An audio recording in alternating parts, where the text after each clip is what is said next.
It's a pleasure and a very rare privilege to welcome all of you to Lagos for this conference, which brings together government officials, business leaders, and other stakeholders from Nigeria and from our various Nordic countries to discuss areas and opportunities for cooperation on issues of environment, waste management, clean energy, green transportation, and a sustainable financing model.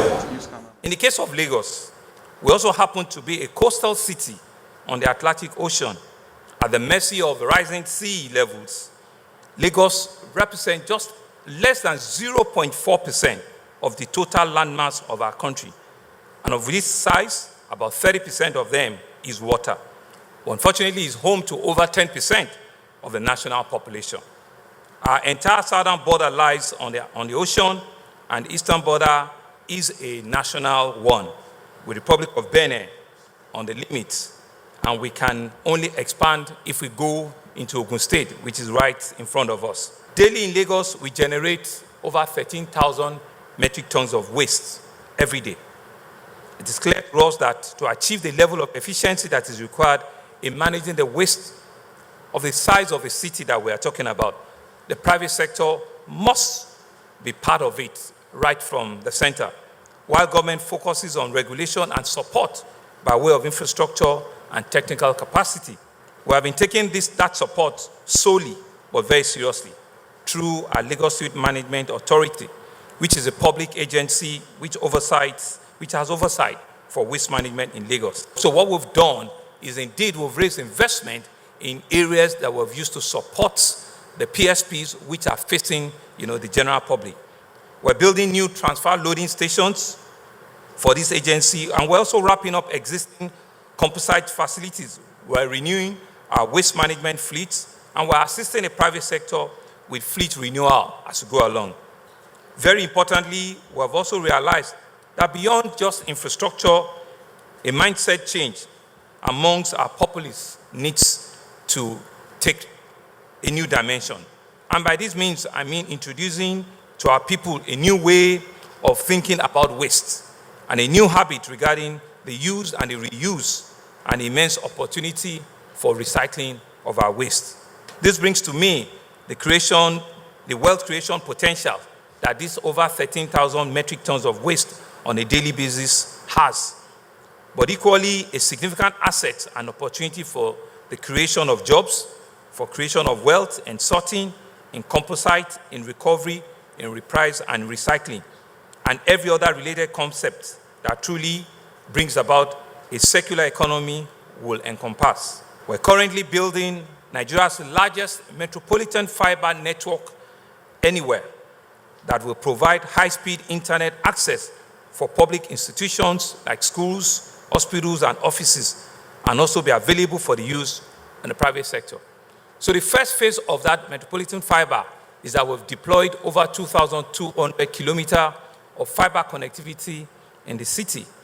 And we're doing that with connections to our public schools, to our public health facilities, to our public buildings. And indeed, we're creating the template for the private sector, especially the telcos, to be able to have internet and fiber strong connectivity to every home, which is the last mile connectivity that we all see. And what that has done is that we're seeing conversations with about 2 or 3 world international companies that have said that Lagos will be a place for them to come. We're investing public funds in startups and in academic research through the Lagos State Research and Innovation Council. So not only are we putting the infrastructure there, we are deliberately looking for startups, and we're supporting them with grants so that they can continue to innovate for us and they can continue to think around what are the best solutions that the state can use and the private sector can also use. The third in the series of that will be coming, I think the first week in December, where we're having our Art of Technology 3.0, which will also further tell the story in that setup, the things we've done and the things we plan to do going forward. The tens of thousands of young people that are being trained in coding, in software engineering, working with various partners in the private sector. We're also looking at agricultural system that can enable maximize productivity while minimizing environmental impact. We're looking at vertical agricultural farming, which is some of the concepts that we're seeing in the world. When you have a global city like ours, how do you ensure that we can have vertical farming using the very little space that we have? Distinguished guests, ladies and gentlemen, another fundamental element that must be considered is a conversation around the solution to environmental challenges, which is finance. We must answer this question. How do we mobilize money required to pay for all of the necessary solutions and innovation? How we attract the needed investment to build climate resilience, it's very important. Fortunately for us in Lagos, we have been a thriving center for finance and investment. We are home to the Nigerian Stock Exchange and also the FMDQ, Securities Exchange, which is Africa's first vertically integrated financial market infrastructure group. It's also here in Lagos. We also happen to be an implementing partner for the Nigerian Green Bond Market Development Program. We are delighted that many of our investors are seeing in Lagos a deeply committed government that want to advance the desired goods of climate resilience and environmental friendliness, whilst we're also making great business sense and meeting the practical needs of our populace. While we are here in Lagos, I invite you, especially Madam Deputy Minister, to enjoy the rich culture and the hospitality of our state and its people. There's so much to see and to do in this mega city.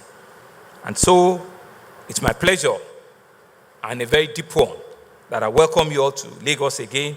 I trust that you will take advantage of this time and you'll learn to experience the real hospitality that Lagos presents. Thank you very much and have an enjoyable next 2 days. Thank you.